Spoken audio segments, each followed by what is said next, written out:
the man, the myth, the legend, Chris Anthony, and you're kind of switching gears. You're not doing winter right now. You're doing summer activities. And it turns summer just in time. Look at how beautiful it is out today. I know, it's wonderful. That sunshine feels so nice. It feels really nice. It's been a good winter, which means that the rivers are coming up, and it's going to be perfect for the GoPro mountain games and all the river events, which are just only a portion of what's happening here.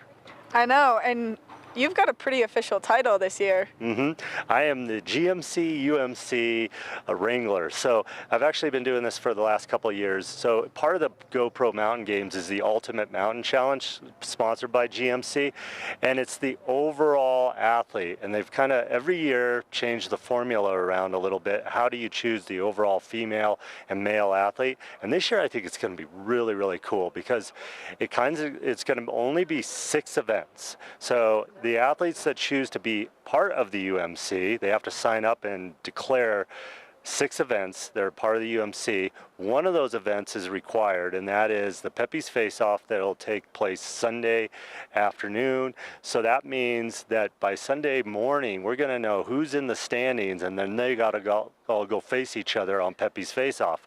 But part of the qualifying, what they have to declare is they have to declare 1 river event at least and 1 bike event. So a lot of the guys are doing either the short track sprint, guys and girls, and also they're doing maybe something on the river like the steep chase today. There's the freestyle, but they're doing all sorts of things, but they have to choose 6 events.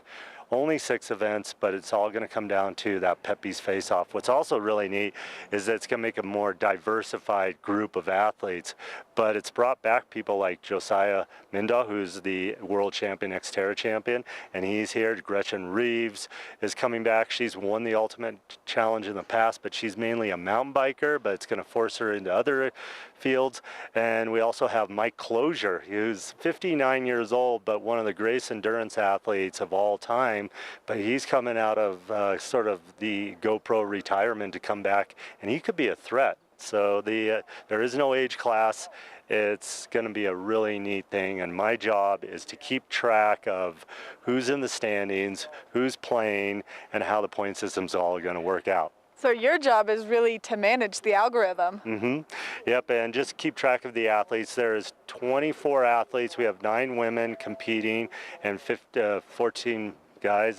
Did I do that math right? But already the algorithm's getting me off. But it's I'm supposed to really kind of wrangle them together and let them know what's going on and where they're standing and how they're going to play it out. So it's going to be a fun 4 days. It starts today for the GMC UMC Ultimate Mountain Challenge. So I see why you get the term the Wrangler, because you do have to keep track of all of these athletes. And something that we were talking about before the show is there are certain events, the more intense events, that kind of bump your point system throughout. So the people that are participating in that Steep Creek shoot today, their points are going to be just a little bit higher than those people competing in the freestyle event. Exactly. There's a multiple. So if you are competing in like a pro division and you end up on the podium in that, it's definitely going to be worth more points than, say, if you're in the open division and end up on the podium, because it's obviously the difficulty and the level of competition.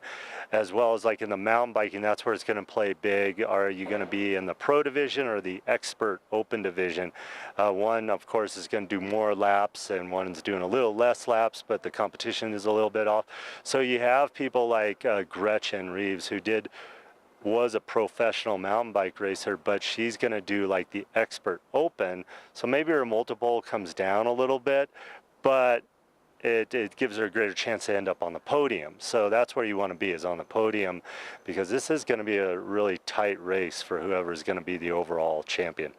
I mean, and the moment of truth when you do announce the overall champion, that's a pretty big celebratory minute. Yeah, and we're designed it so it used to be where everybody was part of it and every event counted, so it got so confusing and we didn't know who was standing where. But every day we're going to have who's on top, but for sure Sunday morning we're going to know who is in the final running for this challenge. And those individuals have to face each other in this, on the Pepe's Face, which is going to be right there in front of us, and we get to watch it. And yeah, this year they're going to earn it. Which is pretty entertaining, only because there's still snow on Pepe's Face. Mm-hmm.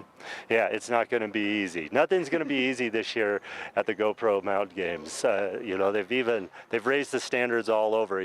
Even the slack line, they raised the standards. It looks like it's what, 50 feet off the ground here. Yeah. So it's the rivers are running high.